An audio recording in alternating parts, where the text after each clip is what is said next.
Good afternoon and welcome back to BUIDL Vietnam 2023. Good afternoon.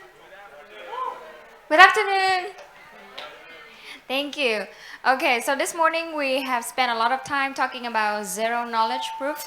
So right now to kickstart the afternoon section, we are having the first time ever on stage the crypto on-chain investigator here to share with us about what happens within 24 hours of a stolen fund. So please join your hands together to welcome Mr. Tan Jun Min, investigator from Chain Analysis. Thank you. Good afternoon, everyone. First of all, I would like to thank the organizer for extending the invite for us to be here today to provide sessions on chain analysis.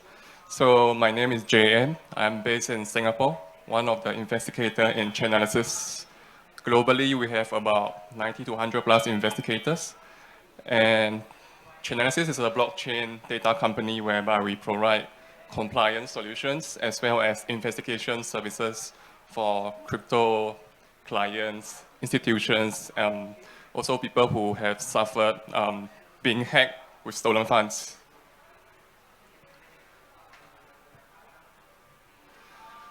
So any idea, any guesses about this 3.8 billion USD? Yeah, it's the amount that was being stolen last year in 2022 by a particular state actor, just by North Korean alone. By now, we all should be familiar that North Koreans are very sophisticated. They have been very involved in all these hacks and stolen funds in the crypto industry. So what happens usually when the funds are being stolen? First of all, regardless of the funds that they steal, regardless of the assets, they will first be sending into DeFi protocol to be swapped to a more liquidable assets, usually Bitcoin and Ethereum. And after that, what they will do after that is they will send to a mixer. So what is a mixer? Mixer is services that disconnect the original sender and recipients. And in Chainalysis, we have the capabilities to demix the funds to identify, to link back the original sender as well as the recipients. After the mixers, they will usually deposit back into the exchanges to convert from crypto to fiat, and that is how they are being able to cash out. And that is also how the North Korean weapons are being funded.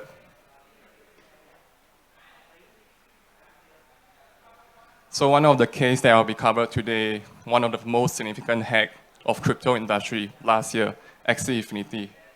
The hack happened in around March 2022. Total amount of assets stolen is about 600 millions. So on the graph over here, On the graph over here, from the top, we can see that is Axie Infinity. And that is the Lazarus group, North Korean group that do this kind of hackings. After the funds are being sent to them, they are divided into different batches, sending into Tornado Cash. And all these batches, I have to say, is like over a few weeks. It's a complicated investigation, I would say. The entire graph, I mean, this is a simplified version of the graph. The entire graph is about 2,000 plus addresses. After the funds are being sent into Tornado Cash, they will start to withdraw again by batches again. After that, converting back to Bitcoin and sending back into Bitcoin mixer to further obfuscate the funds. We are fortunate that we are able to follow all these transactions throughout the start of the investigations. And in September, there was a news release. For more information, you can actually scan the QR code to read into this news. Chainalysis, working closely with the law enforcement and crypto exchanges, we are actually able to recover quite a significant amount of the stolen funds. And this is not all. Stolen funds is 600 millions. We have recovered 30 millions, and the investigation is still ongoing today. There are still a lot of unspent funds, and we are still actively monitoring all the transactions today. Another significant hack from last year as well, Harmony breach. What is different between this case and the previous one is that this case, much more assets are being stolen, different assets, not only previously was only Ethereum and USDC stablecoin, whereas for this case, there are like multiple assets that we have to utilize on Open Explorer to start tracing, because our product usually support mature assets and also emerging assets. So those assets that are not so high usage, we have to utilize on Open Explorer and start tracing. So for the previous case, we didn't disclose about how the exact amount of how much was being frozen or recovered yet.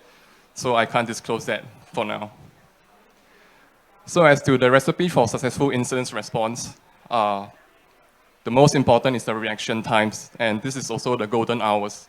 The first 12 to 24 hours, it is best to contact an analytics firm like Chainalysis or any other analytic firms, first to get the addresses highlighted to push out into the crypto ecosystem. I have to say for this reaction time, 80% of the customers that come to us, they are not able to meet this reaction time. The reason is because our company also have to do this customer, we have to go through a vetting process with our legal team, whether we can take on this customer or whether we should just tell them we can't help you. So it is important to meet this reaction time, because once we have the exploited addresses, we will have them labeled as stolen funds. And companies, institutions using our compliance software, whenever they receive funds from these addresses, they will be notified and they will freeze the assets. And technical skills and being able to adapt to the situations, like I say, regardless whether we support the assets or not, we will utilize on Open Explorers. So there are cases where I did whereby I have to learn the blockchain immediately using Open Explorer and start tracing the fund forwards. After they are being converted to mature assets like Bitcoin, Ethereum, that will be the easier part to trace. And also, with our network, we have over 1,000 plus of institutions and customers using our compliance software. Once the address is being labeled, everyone will be monitoring for you as well. And this is the overview of what my team, the Crypto Incident Response, usually handle all these cases. When you come to us, we will label the address as stolen funds. After that, we'll start to trace 24 hours coverage. Myself, I'm covering Asia Pacific time zones. We have investigator globally, US, Europe, and myself in APAC. And also we have the capability to provide the mixings. Exactly for which mixer, I can't disclose it. I would say come to us, speak to us. There are some mixers that we can only share to law enforcement for our proprietary software. We are not able to disclose publicly. And lastly, once we intercept the funds, to exchanges, our connection to the exchanges, we will let them know that this is illicit funds, do freeze it immediately.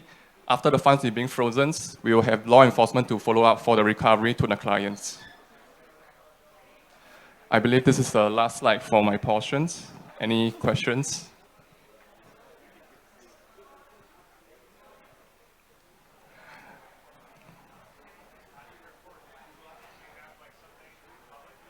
You mean how do I report the information to the exchanges or to law enforcement? To me. Okay, so just now I mentioned about this reaction time is very important. So start speaking to any of us, Chainalysis people. One of my sales colleagues is over there. Most important thing is to get your company go through the vetting process first. Yes, correct. Has to be institutions. And once the vetting is through, whenever you have something happen, eventually you can just drop us an email and we will respond immediately, regardless of the time zone.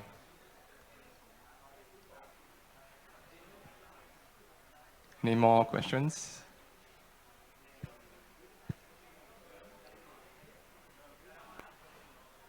Okay, then that's all for my session.